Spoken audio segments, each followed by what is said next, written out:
हे काय definite article आहे. कसं आहे? Definite article. मग द हे कधी कधी वापरलं जातं बघा क्रमवाचक संख्यापूर्वी, जे काय ऑर्डिनन्स नंबर आहेत, the first, the second, the third म्हणतो नाही पण त्या नावापूर्वी काय वापरलं जातं? द हे अक्षर वापरलं जातं. त्याचबरोबर सामान्य नामाचा उल्लेख पुन्हा पुन्हा झाल्यास तर काय वापरलं जातं?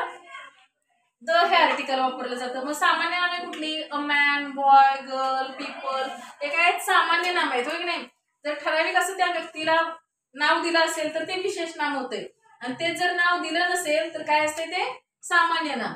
मग काय बघा इथं सांगितलंय I saw a boy, I saw a boy, the boy watch TV. मी एक मुलगा बघितला, होय की नाही? परंतु त्या बॉयचा उल्लेख परत दिलाय तर काय? The boy watch TV. तो काय करत होता? टीव्ही पाहत होता. म्हणजे दुसऱ्यांदा उल्लेख आल्यानंतर आपण इथं काय वापरलं? द वापरलेलं आहे. परंतु सुरुवातीला द वापरलंय का बॉय पूर्वी? नाही, तिथं अ बॉय घेतलंय. कारण कोणीतरी एक मुलगा आहे तो काय करतोय? तर तो टीव्ही पाहतोय. म्हणजे विशेष अशी माहिती कळते त्यातून, म्हणून आपण द बॉय वापरले. म्हणजे सामान्य नामाचा उल्लेख परत आल्यास तर काय वापरायचं? द हे आर्टिकल वापरायचं. त्याचबरोबर बघा नद्यांची नावे, पर्वतांची नावे, दिशांची नावे, धार्मिक ग्रंथांची नावे, देशवासियांची नावे, देश लिहिलेलं नाही तर देशवासियांची नावे यापूर्वी काय वापरायचं आहे? द हे आर्टिकल वापरायचं आहे. जसं की the Ganga, the Himalaya, the Hindu, the earth, the Taj Mahal, the Indian यापूर्वी द हे आर्टिकल्स वापरलं जातं. आलं लक्षात? ओके. आर्टिकल्स कधी वापरायचं आहे? काय? No articles. तर नो आर्टिकल्स कधी वापरणार?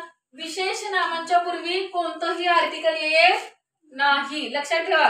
विशेष ज्यावेळी विशेष नामाचा उल्लेख असेल त्यावेळी कोणतं आर्टिकल येत असेल का?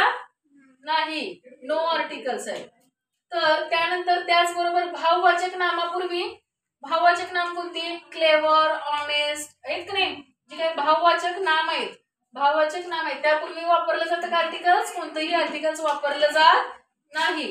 त्याचबरोबर भाषांच्या नावापूर्वी हिंदू, मराठी, कन्नडा, तेलुगू, तमिळ यासारख्या ज्या काही भाषा आहेत त्यांच्या नावापूर्वी वापरलं जातं का? नाही वापरलं जात.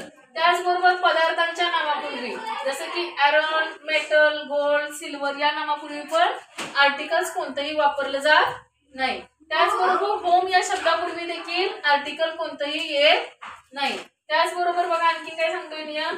दिवस, महिने, ऋतू, डेज कुठले कुठले? संडे, मंडे, ट्यूसडे यासारखे दिवस असतील. मंथ, ऑगस्ट, फेब्रुवारी आहेत की नाही? जानेवारी या पण नावापूर्वी. तसेच सीझन, सीझन म्हणजे विंटर, समर, रेनी यासारखे जे काही सीझन्स आहेत त्यापूर्वी देखील कोणत्याही प्रकारचं आर्टिकल्स वापरलं जात नाही. त्याचबरोबर नातलगांच्या नावापूर्वी, नातलग कुठले? रिलेशनशिप, तुमची जी काही नाती आहेत, मदर, फादर, सिस्टर आहेत की नाही, ब्रदर या नावांच्या पूर्वी देखील कोणत्याही प्रकारचं आर्टिकल्स वापरलं जात नाही. त्याचबरोबर देशांची, शहरांची, गाव, राज्य यांच्या नावापूर्वी देखील कधीही आर्टिकल्स लावलं जात नाही. तर कोणतं? पुणे, इंडिया, महाराष्ट्र यासारखी जी काही नावं आहेत देशांची आहेत की नाही, तर त्याऐवजी कोणतं वापरलं जाऊ शकते? द. जर फक्त देशवासियांचा उल्लेख असेल जसं की देश, इंडियन काय म्हटलंय? इंडियन. देशवासियांचा उल्लेख the Indian, the European, the American असं वापरले जाते ते कधी? द हे अक्षर वापरून.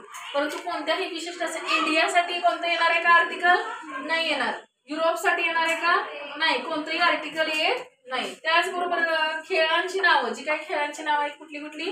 हॉकी, क्रिकेट, खो खो यासारखी जी काही खेळांची नाव आहेत त्या नावांच्या पूर्वी देखील कोणत्याही प्रकारचं आर्टिकल्स वापरलं जात नाही. आलं लक्षात? आर्टिकल्स कधी वापरायचं आहे?